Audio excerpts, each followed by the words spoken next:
Bonjour au maître Apollinaire Kyelem de Tambela. Oui, bonjour à vous. Vous êtes le Premier ministre du Burkina depuis vendredi. Mesurez-vous l'étendue de la tâche qui vous attend? Parfaitement. Je suis conscient. Avant même d'être nommé Premier ministre, je suis burkinabé. Je vis ici, donc je connais les réalités du pays. Donc je suis parfaitement conscient de ce qui nous attend. Les attentes sont nombreuses, bien sûr. Bien sûr, tout à fait. Oui. Donc c'est pour ça que nous parlons de refondation. Et c'est pour ça que le président parle d'urgence. Et le président dit que tout est urgent. L'épineuse question de la sécurité. Le président est un militaire, il connaît sans doute son rôle. Quelle place pour vous en tant que Premier ministre civil? Non, c'est de constituer un binôme avec le président. Le président est un militaire, il est homme de terrain. Il m'a fait comprendre que lui, ce qui le préoccupe le plus, c'est la sécurisation du territoire et le retour des déplacés dans leur localité d'origine. Et qu'il va s'en charger. Donc je pense que le président va surtout se charger du volet sécuritaire et moi du volet civil, c'est-à-dire la gouvernance du territoire. Avez-vous déjà une idée de votre structure gouvernementale dont le nombre est limité à 25 par la charte de la transition? Et je pense que 25 même c'était beaucoup. Je ne crois pas qu'il y aura 25 ministres. Je crois que nous en aurons un peu moins. Vu le problème sécuritaire du pays, il faut faire des économies sur tous les plans. Donc je pense qu'il y aura moins de 25 ministres pour qu'on puisse faire des économies. Comment vous comptez des ministères seront scindés? Bon, attendez, vous allez voir. Je pense que vous n'aurez pas beaucoup encore à attendre. Et donc, vous verrez comment nous allons procéder. On n'aura pas beaucoup à attendre à quand la formation de ce nouveau gouvernement? Ça, je ne peux pas vous le dire, parce que vous savez que ça ne dépend pas seulement de nous, mais il y a aussi les nécessités administratives, il y a tout cela. Sinon, bon, si ça ne dépendait que du président et de moi, bon, les choses ne sauraient durer. Alors, vous êtes également responsable, certainement, du dialogue politique et de la réconciliation. Comment percevez-vous déjà l'environnement politique? Je ne comprends pas bien votre question, mais si c'est l'environnement politique, bon, je le connais très très bien. Maintenant, quelle est la réaction des hommes politiques? Bon, ça, je ne peux pas le prédire. C'est avec le temps qu'on saura. Je veux dire, qu'est-ce que vous attendez des acteurs politiques dans cette transition?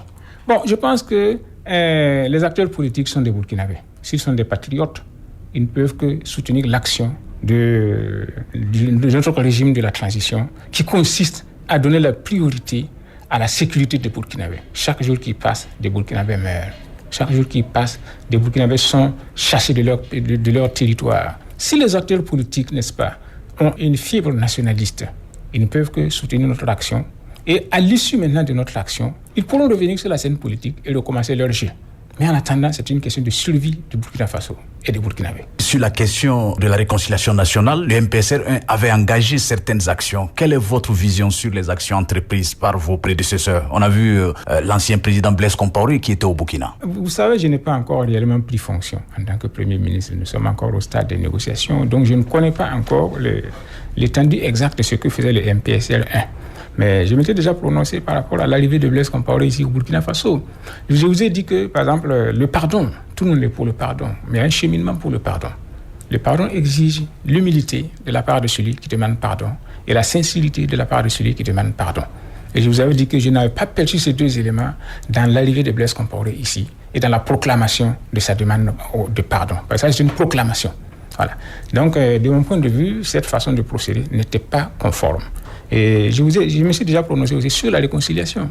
Pour moi, la vraie réconciliation au Burkina Faso consiste à réconcilier l'ensemble des Burkinabés avec l'ensemble des Burkinabés. Parce que vous savez que la réconciliation, généralement, les gens, quand ils parlent de réconciliation, c'est une vision politique.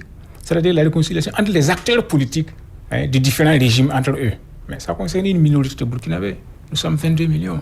Il faut faire en sorte que chacun des 22 millions-là se sente burkinabé. Vous avez des gens qui vivent en dehors de l'État, pratiquement, parce qu'il n'y a pas de structure de l'État à leur niveau. Ces gens-là ne sont pas réconciliés avec l'État. Donc il s'agit de faire en sorte que tous ces gens-là puissent se sentir burkinabés, puissent, n'est-ce pas, savoir que nous avons une cause commune à défendre. C'est ça la vraie réconciliation. On connaît votre penchant, vos idées proches de Thomas Sankara. Est-ce que cela va se sentir dans votre gouvernance? J'ai déjà eu à dire qu'on ne peut pas développer le Burkina Faso en dehors de la ligne tracée par Thomas Sankara. Ce n'est pas possible. Parce que nous sommes un pays sous-développé, avec peu de moyens. Nous ne pouvons que compter sur nos propres forces si nous voulons nous en sortir. Actuellement, vous avez remarqué que on patine depuis longtemps. Pourquoi? Parce que nos propres produits, ce que nous produisons n'est pas consommé. Et nous consommons ce qui vient d'ailleurs. regardez les vêtements, regardez les chaussures d'occasion qui inondent nos marchés, etc. Comment voulez-vous que nos cordonniers puissent en sortir si cela continue? Comment voulez-vous que nos tisserands puissent en sortir si cela continue? Si les pays occidentaux, si par exemple la poubelle des pays occidentaux vient se déverser sur nos territoires. L'économie est au ralenti, monsieur le Premier ministre. Le pouvoir d'achat est faible. Quelles mesures urgentes? Bon, écoutez, comme je vous ai dit, je n'ai pas encore réellement pris fonction. Donc, je ne peux pas, il faut connaître les réalités pour savoir maintenant quelles mesures urgentes nous allons procéder. Nous allons commencer par abroger la décision du président de Demiba, sous le président de Demiba, qui consistait à relever, n'est-ce pas, le traitement des ministres et du président du Faso. Et ensuite, nous essaierons de voir si c'est possible, si on peut jouer sur le prix du carburant, parce que tout compte sur ça. Si le prix du carburant augmente, tout augmente, parce que tout fonctionne à partir du carburant. Nous essaierons de voir, je ne peux pas vous dire si on pourra les réduire ou pas, mais nous essaierons de voir si c'est possible de revenir sur ces décisions-là afin de relancer l'économie. Vous êtes en train de dire que les salaires qui ont été augmentés des ministres, et ces salaires-là seront revus à la baisse. Écoutez, le président est d'accord, moi je suis d'accord aussi. Alors donc je pense que ensemble nous essaierons de revoir cette décision-là.